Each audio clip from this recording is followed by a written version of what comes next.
Eh oui, allez, on parle énergie, mégawatt, électricité ce matin avec les nouveaux objectifs de la prochaine PPE, la programmation pluriannuelle de l'énergie, un document central pour déterminer comment la Guyane sera alimentée en énergie à l'horizon 2033. Une première mouture du texte a été présentée au mois de février par l'État et par la CTG. La phase de concertation vient tout juste de se terminer. La version finale devrait être présentée en assemblée plénière au mois de septembre. Alors dans le détail, la PPE prévoit de continuer le développement de la filière biomasse et du photovoltaïque, l'objectif étant d'avoir en 2030 un mix énergétique composé à 100% d'énergie renouvelable. Et puis sur la question de la mobilité, les modes de déplacement doux ainsi que les transports en commun devraient être doublés, car on le rappelle, les déplacements représentent aujourd'hui la principale dépense en énergie du territoire. Enfin, dernier point, la sécurisation du réseau de distribution. Avoir de l'énergie, c'est bien, mais encore faut-il qu'elle puisse être distribuée sans coupure. EDF annonce ainsi un doublement de la ligne haute tension vers l'ouest et un renforcement de celle entre l'île de Cayenne et Kourou. Bref, vous l'aurez compris, énormément de sujets pour un seul et même document. Pour en parler, Théo Bonnet est avec nous ce matin par téléphone. Bonjour. Oui, bonjour. Et merci beaucoup d'avoir accepté. Bien. Très bien, on vous entend très bien. Merci beaucoup d'avoir accepté notre invitation, Théo Bonnet. Vous êtes spécialiste biomasse énergie pour le compte de l'association Mayuri Nature Guyane, puisque votre association et l'association Préservons Petit Saut ont rendu public une contribution commune, donc on va dire une analyse à propos de la prochaine PPE, puisque je le rappelle, l'idée de cette phase de concertation, c'était de rassembler donc la CTG, l'État, mais aussi les principaux acteurs de l'énergie, les entreprises qui produisent de l'électricité, les élus, les organismes interprofessionnels et les représentants de la société civile. On va déjà commencer par dire un mot sur les grandes orientations, Théo Bonnet, de cette PPE. Je viens de le dire, l'objectif c'est d'atteindre une production d'électricité 100% renouvelable. Et vous dites-vous que cet objectif ne pourra pas être atteint. Pour quelles raisons exactement ? Oui, en fait, souvent, nous la raison qu'on avance pour laquelle elle est pas tout à fait renouvelable, c'est qu'il y a une confusion qui est couramment faite entre biomasse et énergie renouvelable. Oui. La biomasse dans le cas guyanais est un peu spéciale et surtout issue de ressources non renouvelables. Notamment ce qui provient de la défriche. Voilà, quand il s'agit de faire de la défriche pour l'urbanisme ou la défriche agricole, déjà c'est une ressource qui est pas renouvelable puisque les arbres ne repoussent pas là où sont faits les champs et là où sont faits les villes. Mais il y a aussi une très grande part de la biomasse qui est prévue de venir du lac de Petit Saut. Mmh. Et là encore, les arbres ne repousseront pas, à moins qu'on assèche le lac de Petit Saut, mais c'est pas au programme. Donc les arbres ne repousseront pas à Petit Saut et donc la ressource n'est pas renouvelable. Donc c'est en cela qu'on dit que l'énergie ne sera pas 100% renouvelable. Et on reviendra évidemment sur le cas de la biomasse parce que c'est le point sur lequel vous revenez le plus longuement dans votre analyse. D'abord, et l'idée de vous avoir ce matin, c'est aussi de faire un petit peu de pédagogie sur la prochaine PPE pour comprendre en fait ce qui va changer et ce que ça va impliquer concrètement pour tout le monde. Si on compare ce document-là avec l'ancienne PPE, il y a quoi de différent finalement? Parce que les grands objectifs, j'ai l'impression que c'est à peu près la même chose, mais c'est vraiment la manière de faire, la manière dont le territoire sera alimenté en énergie qui change en fait par rapport à la PPE de 2017-2023. Alors, déjà une des choses, c'est que la notion de transport a été intégrée à cette PPE. Oui. C'est quelque chose qu'il faut saluer parce que vous l'avez bien fait remarquer. En fait, le transport, c'est une des principales dépenses énergétiques du territoire. Et dans la précédente PPE, c'était pas couvert, donc c'était un peu dommage. On était, j'ai envie de dire, peut-être à côté de l'objectif. Bon, même si l'électricité reste quelque chose d'important. Donc moi je trouve qu'une des nouveautés de cette PPE, c'est de réfléchir au transport. Et encore une fois, c'est une très bonne chose. Oui. Et après, pour ce qui est de l'alimentation électrique, à l'association Mayuri Nature Guyane, on s'est réjoui de voir que les objectifs d'utilisation de centrales biomasse avaient été bien revus à la baisse, puisque dans la précédente PPE, on visait jusqu'à 60 mégawatts de centrales installées. Là, on hésite entre 22 et 32 mégawatts. Donc la cible a été au moins divisée par deux, et ce qui nous semble beaucoup plus raisonnable, puisque c'est ce qu'on dénonçait depuis la précédente PPE. Est-ce qu'il y a, comment dire, pour la compréhension du grand public et pour les grands objectifs qui sont fixés, est-ce qu'il n'y a pas trop de points qui sont abordés? Vous l'avez dit, on parle de mobilité, on parle de production en électricité, on parle aussi de sécurisation du réseau. Ça touche à énormément de domaines. Est-ce qu'il ne faudrait pas finalement un document cadre pour chaque domaine, Théo Bonnet, pour que tout le monde y voit un petit peu plus clair dans cette histoire, parce que c'est quand même assez difficile à comprendre. Oui, c'est vrai que c'est difficile, mais d'un autre côté, l'énergie touche à tout. Hein. C'est un peu le système sanguin de la société, donc forcément, on est obligé de traiter les sujets, et il me paraît même important de les traiter tous ensemble. Après, et ça avait été fait remarquer par certains hommes politiques lors de la réunion de présentation, elle est même peut-être pas encore assez intégrée, cette PPE, puisque l'énergie, on peut pas en discuter comme ça indépendamment du reste de la vie, quoi. Hein. Donc voilà, si je poursuis la même métaphore, c'est un peu l'énergie, c'est l'alimentation de la société, et donc on s'alimente pas pareil selon que on veut travailler au bureau ou faire un marathon. Donc à la limite, même, il faudrait réfléchir beaucoup plus globalement et savoir quel projet de société on sert pour faire une PPE. Donc, elle n'est pas assez intégrée. Même à l'inverse de ce que vous dites. Ouais. Ah, ça veut dire quoi? Elle n'est pas assez intégrée. Il faudrait rajouter quel domaine, quels éléments finalement? Oui, peut-être réfléchir plus largement au projet de société, quel développement du territoire on veut, et on va pas y répondre de la même façon. Après, bon, la PPE, ça s'intègre quand même dans le schéma d'aménagement régional, donc il y a une cohérence dans le propos, mais donc oui, non, personnellement, j'estimerais pas qu'il faille découper les choses. Les sujets sont beaucoup trop reliés entre eux. Oui, c'est évidemment pas un secteur qui est isolé du reste de ce qui est décidé. Oui. Autre point avant de rentrer dans le détail de ce que prévoit la PPE, ce sont les estimations dans la consommation en énergie. C'est un point qui est évidemment central. On a besoin de savoir quels seront les besoins dans les années qui viennent pour savoir la quantité d'énergie dont on aura besoin. Vous écrivez, Théo Bonnet, que la demande en énergie est je vous cite, largement surestimé. Est-ce que vous pourriez revenir sur ce point-là? Oui, alors, bon, attention, c'est une contribution commune, hein, donc il y a deux associations derrière ça. Donc, oui, bien sûr. Mais voilà, même si j'ai travaillé à l'analyse des documents, c'est un travail qu'on a fait avec beaucoup d'adhérents et de sympathisants. Oui, ce qui nous a sauté aux yeux, c'était notamment les prévisions de croissance démographique. L'INSEE, elle publie chaque année des bilans où on voit que la démographie baisse. Alors c'est plutôt la croissance démographique qui baisse, c'est la baisse de la croissance. Donc et actuellement le taux s'établissait un peu au-dessus de 1%, alors qu'on a vu que les hypothèses de croissance étaient faites avec 2%. Et finalement un simple pourcentage d'écart, vu qu'on est sur des notions exponentielles, en fait ça fait beaucoup de différence à l'arrivée. Et donc on s'interroge sur la pertinence de cette de ces hypothèses de croissance, sachant que par le passé on a remarqué qu'il y avait toujours surévaluation, quoi. Notamment dans le secteur électrique. Si on regarde la précédente PPE, elle surestime de 20% la consommation de 2023. Oui, et d'ailleurs là-dessus, pardon, allez-y.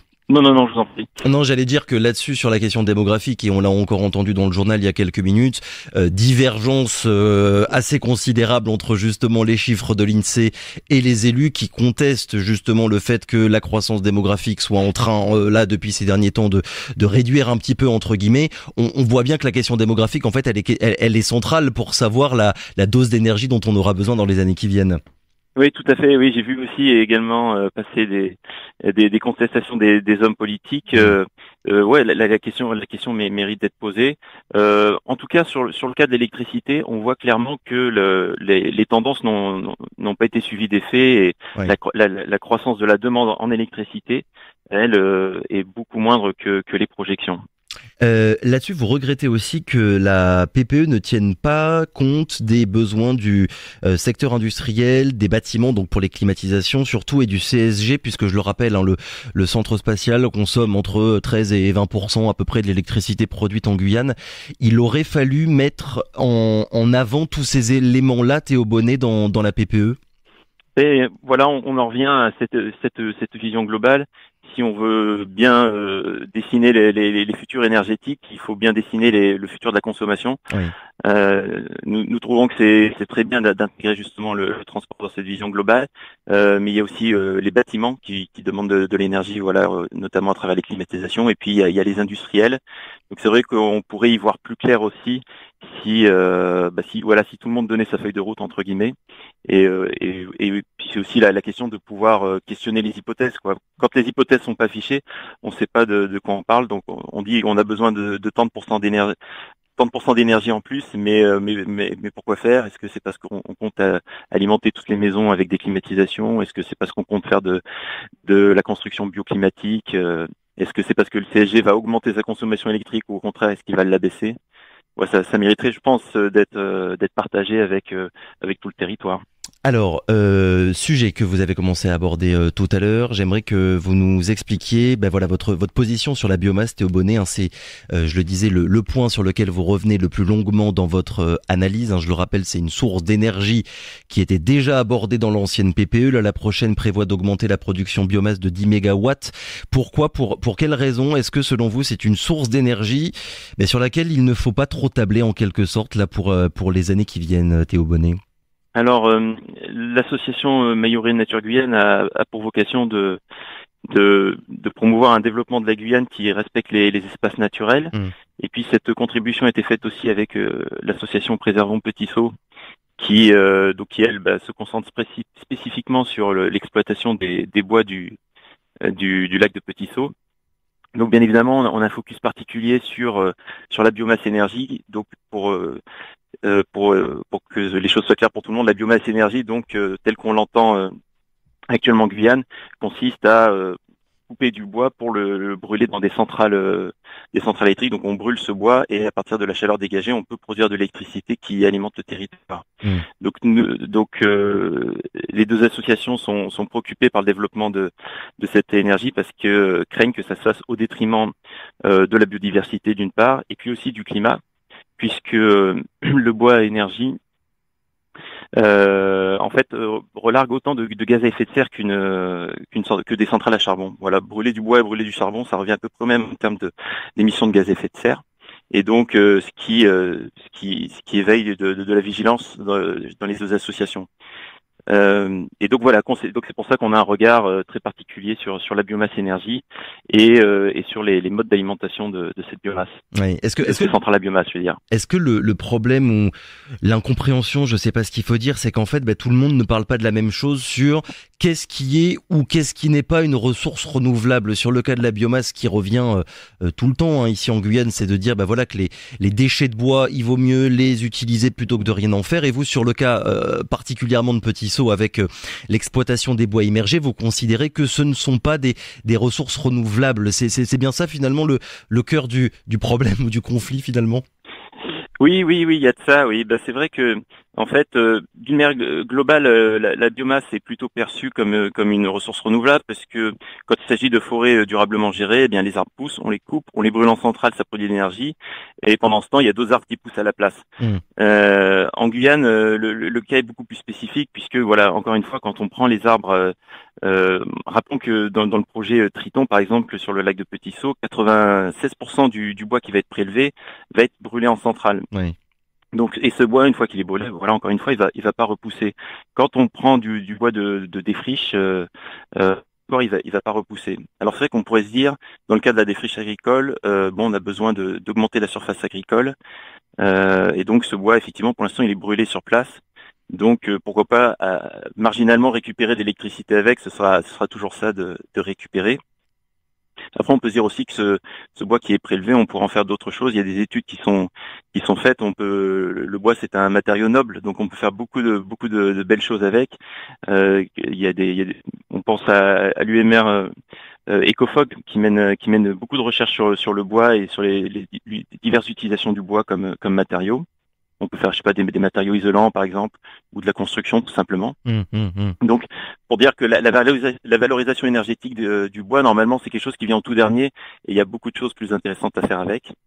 Et donc voilà, en tout cas, ce qui est sûr, c'est que ce bois-là n'est pas renouvelable. Après, il y a une manière, pour terminer, de faire du bois renouvelable, c'est de créer des plantations énergétiques.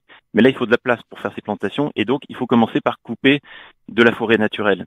Et donc là, on en revient toujours en fait à cette problématique de biodiversité et aussi d'émissions de gaz à effet de serre, parce que, eh bien, pour couper quand on fait de la place, on brûle justement les arbres et donc on émet beaucoup de gaz à effet de serre. Et donc, c'est un des points nous qu'on souligne, c'est que pour l'instant, on n'a pas d'évaluation vraiment faite en bonne et due forme des impacts aussi bien sur la biodiversité que sur les gaz à effet de serre de ces propositions. Et ça nous semble central parce que euh, la programmation pluriannuelle de l'énergie, elle découle d'une loi de transition écologique pour la croissance verte qui se voulait justement lutter contre le réchauffement climatique. Donc, il nous semblerait un peu paradoxal qu'on mette en œuvre des solutions qui augmentent les émissions de gaz à effet de serre, là où le but premier de la loi qui date de 2015, c'est de les faire diminuer. Oui, donc en fait, si je suis votre raisonnement, oui, en quelque sorte pour la biomasse, si on utilise des déchets, mais de façon, de façon secondaire, mais non si on doit couper des arbres en fait pour produire de l'électricité. Exactement. À quel point, du coup, il y a un risque de pénurie, on va dire, selon les différents scénarios qui sont envisagés, Théo Bonnet, pénurie pour alimenter les éventuelles nouvelles centrales biomasse qui pourraient voir le jour sur le territoire? Alors c'est là qu'on ne comprend pas très bien. Alors comme je vous disais, la précédente PPE avait prévoyait d'installer énormément de centrales. On se demandait où allaient être trouvées les centaines de milliers de tonnes de bois. Oui. Et pour cette PPE, il y a une étude qui a été faite spécialement sur la biomasse et qui a estimé que justement les gisements étaient largement insuffisants pour arriver aux objectifs de la précédente PPE. Donc au moins on était d'accord. Et on salue le travail qui a été fait aussi par la CTG pour bien chiffrer et bien rendre objectifs les besoins de bois. À l'heure actuelle, la PPE actuelle envisage d'ajouter 10 nouveaux mégawatts. Ça pourrait correspondre à une ou deux nouvelles centrales. Et là encore, nos associations ne comprennent pas où sera trouvé ce bois, puisque cette même étude qui a été réalisée par les CTG semble montrer qu'on n'aura pas assez de bois de toute façon, en tout cas pas de manière pérenne. C'est-à-dire que tant qu'on défriche pour par exemple l'agriculture, on va avoir du bois. Tant qu'on coupe les arbres de petits sauts, on va avoir du bois. Mais ça va durer qu'un temps, puisque voilà, c'est pas une ressource renouvelable. Donc une fois qu'on aura enlevé tous les bois de petits sauts, une fois qu'on aura achevé la défriche agricole, ces centrales pourront plus être alimentées. Donc, on se dit que c'est pas vraiment une transition énergétique. Quand on parle de transition énergétique, dans l'imaginaire commun, on s'imagine qu'on va arriver à un nouveau mode de production électrique beaucoup plus durable. Là, ce développement de la biomasse, il se ferait de manière très palliative sur une ou deux décennies. Et encore une fois, quand on regarde les chiffres, on se demande comment on va pouvoir ne serait-ce qu'alimenter les centrales en cours. Et donc, on a du mal à comprendre comment on installerait une nouvelle centrale. On a bien compris votre position sur la biomasse, Théo Bonnet. Vous êtes plutôt favorable au développement de la filière solaire, donc le photovoltaïque. Je vous cite le potentiel solaire sur les toitures, les parkings et les zones déjà artificialisées. Il est ce potentiel-là considérable. Est-ce que vous pourriez revenir là-dessus? Pourquoi le solaire finalement? En fait, le solaire, il a le bon goût, j'ai envie de dire, de pouvoir s'installer sur des zones déjà artificialisées. Donc, c'est-à-dire qu'on n'est pas obligé d'aller de couper des espaces naturels, affaiblir la biodiversité, rejeter des gaz à effet de serre pour produire de l'électricité. Et en plus, c'est une électricité. Le prix des panneaux solaires ne fait que chuter depuis une quinzaine d'années, donc c'est une électricité qui en plus est peu chère. Donc c'est pour ça que nos associations seraient en faveur du développement du solaire, mais on insiste bien sur le fait que ça doit se faire sur des espaces déjà artificialisés. Et là, il y a un flou dans les documents qui ont été présentés, en tout cas, c'est qu'on ne sait pas. La PPE vise à développer considérablement le solaire. Nous sommes pour, mais il faudrait que cette PPE précise où va se faire le solaire, parce qu'encore une fois, si on coupe des arbres pour mettre des panneaux solaires, on voit bien que d'un point de vue environnemental, c'est un non-sens, puisqu'on va dégager, encore une fois, énormément de gaz à effet de serre, affaiblir la biodiversité pour produire de l'électricité. Donc vous êtes pour le solaire, mais pas avec une implantation directement sur le sol comme pour le projet de Total Energy là, qui a été abandonné il y a quelques mois, mais sur des zones qui sont déjà artificialisées. Donc on le disait, voilà, les toitures, les parkings, plein de zones en fait où on pourrait profiter d'un espace qui n'est pas encore occupé pour venir installer là-dessus des panneaux photovoltaïques, c'est bien ça? Oui, exactement, oui. D'ailleurs, c'est pas que nous qui le disons, l'ADEME avait produit une étude qui est en cours de mise à jour.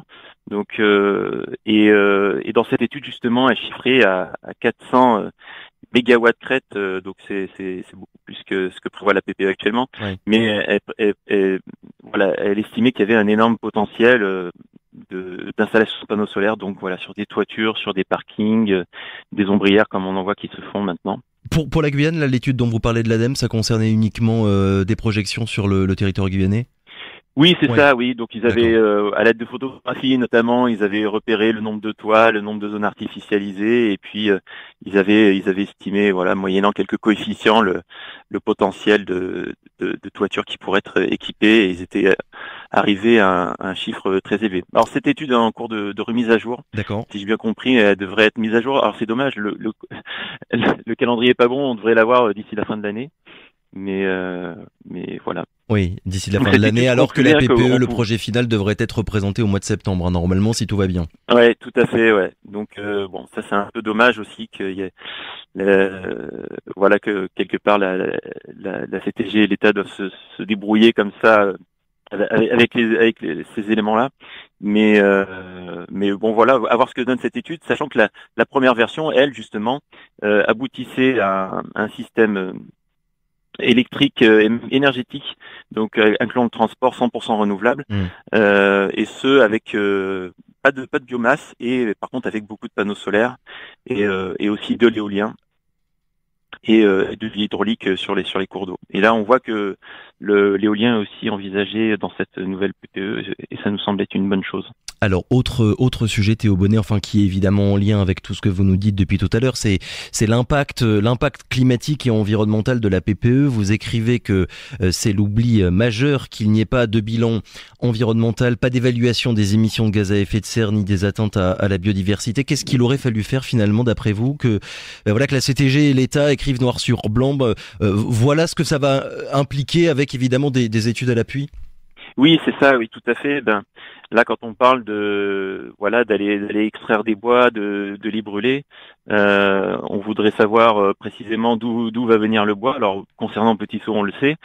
Et puis derrière, de venir chiffrer vraiment. On peut pas déclarer qu'on a une énergie verte ou qu'on a une énergie renouvelable ou qu'on va avoir un mix électrique dont les émissions de gaz à effet de serre vont baisser si on l'a pas calculé. Donc il faut aller au-delà des déclarations et faire les calculs. Encore une fois, quand on brûle du bois et que le bois ne repousse pas derrière, les émissions sont équivalentes au charbon. Donc nous, dans les deux associations, on pense qu'on va drastiquement augmenter les émissions de gaz à effet de serre. Ça semble un peu contre-productif puisque le but de la PPE était de les diminuer. Et donc pour trancher, il faut faire des calculs propres, et ces calculs n'ont pas été faits pour le moment. Dernière question, Théo Bonnet, sur comment dire ça, sur la manière de faire. On va dire, je le disais tout à l'heure, l'idée de cette phase de concertation, c'était de vraiment rassembler tous les acteurs finalement qui ont un intérêt plus ou moins éloigné avec la question énergétique. Qu'est-ce que vous pensez justement de notre manière collective d'arriver à parler de ces sujets-là, qui sont évidemment très importants pour le développement économique du territoire guyanais? Est-ce que est-ce que les discussions finalement ont été intéressantes et ont permis à tout le monde de pouvoir s'exprimer sur tous ces sujets-là? Merci de souligner ce point. Alors, ce sera peut-être une opinion peut-être un peu plus personnelle, mais c'est vrai qu'on l'avait pas intégré dans notre contribution commune, mais je rejoignais tous les acteurs en fait qui s'étaient exprimés lors de la réunion de présentation en regrettant de ne pas avoir été associés à la construction du document. Ce qui a été présenté, c'est quand même quelque chose de très finalisé, où, si j'ai bien compris, on a le choix entre savoir si on va mettre plus ou moins de panneaux solaires ou plus ou moins de centrales biomasse. Et puis en plus dans une marge encore assez limitée. On le disait plus tôt, l'énergie c'est un sujet central, ça concerne tout le développement du territoire. Et à titre personnel, je pense que tout le monde devrait y contribuer. Alors donc d'une part déjà les élus là qui visiblement ont été un peu comme tout le monde mis devant le fait quasi accompli, et les industriels, mais je pense aussi aux citoyens. On voit qu'il existe des modalités de consultation de la population où on ne les met pas seulement en bout de chaîne en leur disant voici ce qu'on va faire et on va vous expliquer pourquoi vous serez d'accord.